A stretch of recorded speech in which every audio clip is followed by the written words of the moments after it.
Bienvenue à la Cinémathèque française et pour la rétrospective Jacques Rivette. Un mot rapide de ma part parce que, pour plusieurs raisons. Un mot quand même de situation. Donc nous sommes au début de la rétrospective et pour situer ce film du milieu des années 90, c'est un film qui vient après La Belle Noiseuse et qui vient après Jeanne la Pucelle en deux parties. Donc deux films imposants, non pas lourds mais imposants, l'un sur l'art entre guillemets et l'autre sur l'histoire, ou en tout cas ayant pour sujet l'art et l'histoire.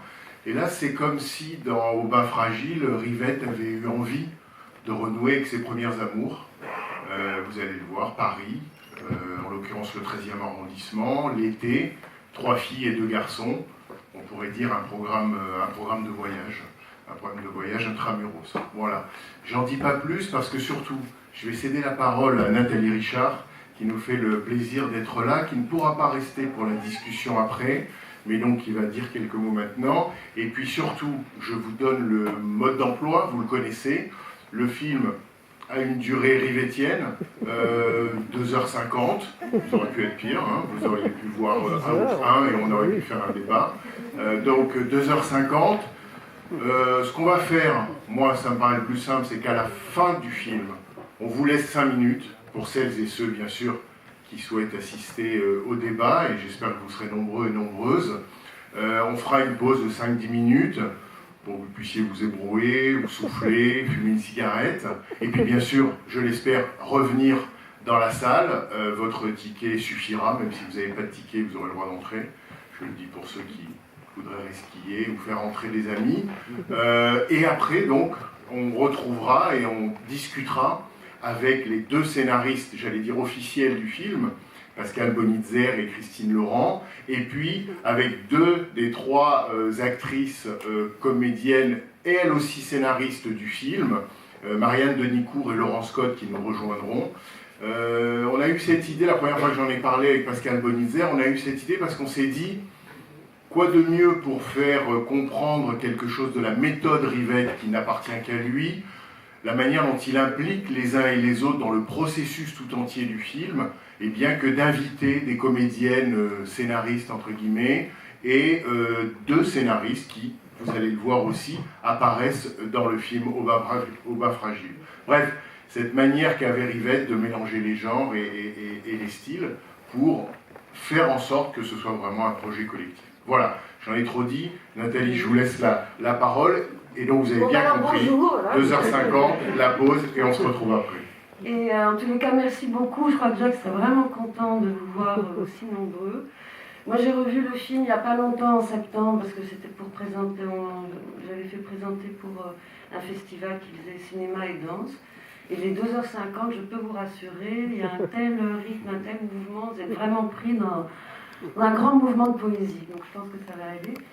Et sinon, oui, Jacques, c'était du souvenir que j'ai, c'est qu'il voulait faire un film à Paris, mais aussi renouer avec une envie qu'il avait eue il y a très longtemps, et je pense qu'il avait commencé à vouloir faire, mais ça avait capoté avec Leslie Caron, si je me souviens bien. Donc il avait ce rêve de faire une comédie musicale, et donc il voulait montrer Paris en été, et avec du mouvement, de la danse, voilà, dans ce Paris qui est aussi un Paris l'été, particulièrement en août, où tout est désert. Enfin, voilà. Donc qu'est-ce que c'est que ce Paris à ce moment-là? Qu'est-ce qui peut se raconter, se nouer comme intrigue, comme mystère, ou qu'est-ce que ça peut révéler? Après, je voudrais dire, effectivement, on a travaillé ensemble, mais je dois quand même dire que les scénaristes, c'est quand même Christine et Pascal. C'est-à-dire que c'est quand même eux qui écrivaient, même si nous, on cherchait les noms de nos personnages, on parlait d'énormément de choses, autant de littérature, des actualités, de musique, pour essayer de créer, de voir dans quel monde on allait partir avec Jacques. On a écrit les chansons, effectivement, je dirais, c'était plus là de l'écriture, mais après, c'est vraiment eux. En revanche, on discutait aussi s'il y avait du vocabulaire qui pour nous ne correspondait pas, ou si on avait d'autres idées de répartie, voilà. Mais effectivement, c'est un travail collectif autour de la construction du film, des personnages et possiblement de certains événements. Après, vraiment, ce qui concerne l'écriture, c'est vraiment Christine et Pascal. Voilà.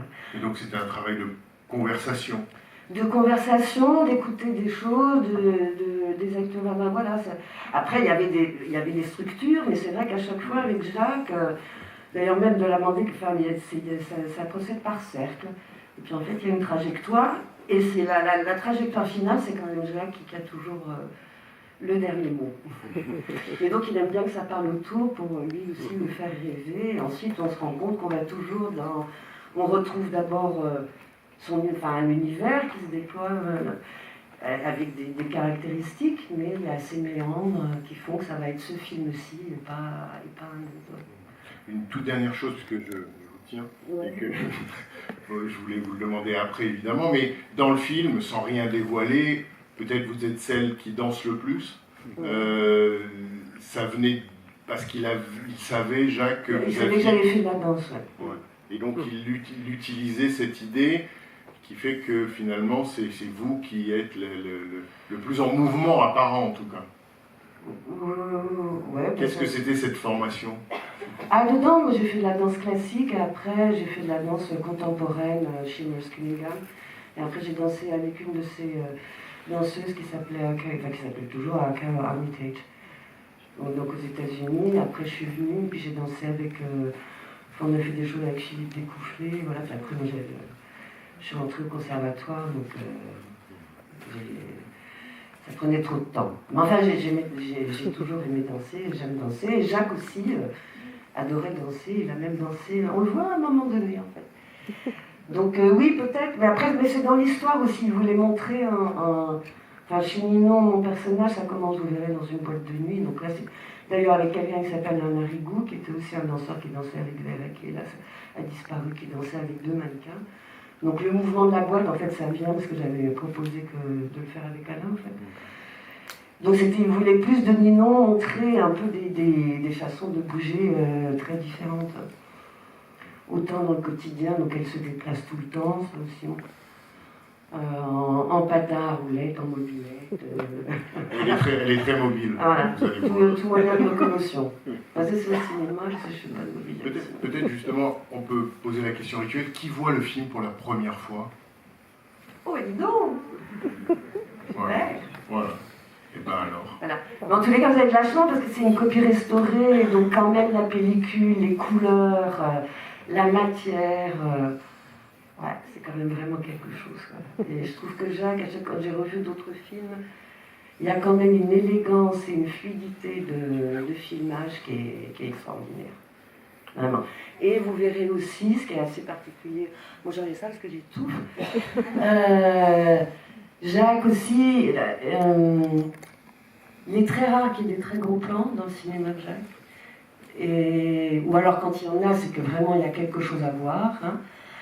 Et c'est souvent, il y a le corps dans l'espace, quoi, dans le décor. Et ça, c'est pas rien, je trouve. Quand on voit souvent qu'on est tout le temps comme ça, on se demande pourquoi. Ben là, il y a des lieux, les gens habitent dans des endroits, habitent dans des lieux, traversent des lieux, et ça fait du bien. Allez, merci beaucoup. Merci de votre production et merci Nathalie Richard.